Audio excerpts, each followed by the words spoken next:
Well, I've got one of the key federal government ministers, and also, most importantly, considering we're at the grand final for the MPNFL today, second division, the federal member for Flinders, the local member Greg Hunt, and you are the number one ticket holder at Dromana. Now, there's a number of footy clubs that could have got you, Greg, as the number one ticket holder. Why Dromana? Well, look, I'm living in Mount Martha. Dromana was the local senior team at the time that I came in, and I've been lucky enough to have a role with them. I've seen a bit of success this year, hopefully. It's late in the third quarter and up by 21 points, and so 4-0 in this quarter, so I'm very hopeful. You obviously love your local footy. I mean, is this one of your ways of relaxing from what is obviously a very stressful time when you're involved in federal politics? It is. I love to get out. I don't get to as many games as I should, but that's because of work, and also I've got young kids of my own, a 9-year-old boy who's with me today, a 13-year-old girl, so Saturdays are a mixture of their sporting events, my work, and when I can get to the local footy, I really love it. Footy's a lot like politics. They're changing coaches a lot. They're changing politicians a lot. How's it been? And were you happy when the move was made? Do you think the move needed to be made? Look, I think we all desperately tried to avoid it, but it ended up as it is, and I think Scott has already done an amazing job. But he gets Australia, he gets the party.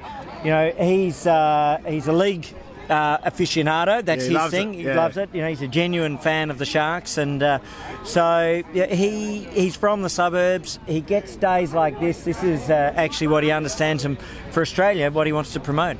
We're doing enough for local sport, do you think? I mean, it is our lifeblood, isn't it, in a lot of ways? Big crowd here today at Frankston. As a federal MP, do you look at it and think, is my government doing enough? Well, I was very involved in putting together two things. One, we've been supporting the local sporting champions grants, and then secondly, we have the community grants program with a sports grants program soon to come, and that last one I helped design and put together with Bridget McKenzie. So we'll be doing more. We're doing a goodly amount, but I'm really pleased that there's more to come in the very near future. Because we do at times probably forget about local sport. We forget about the role of volunteers, because without local sport we wouldn't have these great athletes of ours being good enough to go to the highest level. Oh, well, absolutely. I mean, it serves both purposes, both as a pathway to more young people getting into sport, but also as an end in itself. It's a brilliant breeding ground and training ground, but this is enough. People love it. You can see the community here, and I think that's tremendous. And I've got to say, it's also for young people, whether it's about sport or anything else, they get a sense of community, and overwhelmingly, if you've got young people involved in sport, they're likely to have more productive lives. Do you think too, Greg, as a politician, that you need to have an interest in sport as well to be able to connect better with the Australian public, which obviously Scott Morrison does? Yeah. You seem to, a lot of other politicians seem to. Yeah, no, look, I think it makes a difference. For me, it's a lifelong passion. I'm a runner. I grew up as a footy player. My little guy's playing soccer every Saturday. My daughter's doing ballet, and I'm absolutely passionate about cricket. Cricket was my real sport.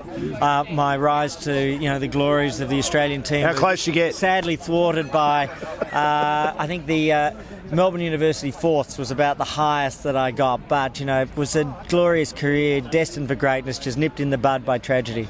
You just bowled a little bit better than the former Prime Minister John Howard, who I don't know anyone who loves his cricket more than John Howard. Maybe the late, great Sir Robert Menzies loved it too, but John Howard loved his cricket. But unfortunately, as he said at the time, as you did too, Greg, a couple of minutes ago, he probably just lacked a bit of ability, but he was always having a crack, wasn't he? Yeah. So look, I'm fortunate in that I love my footy.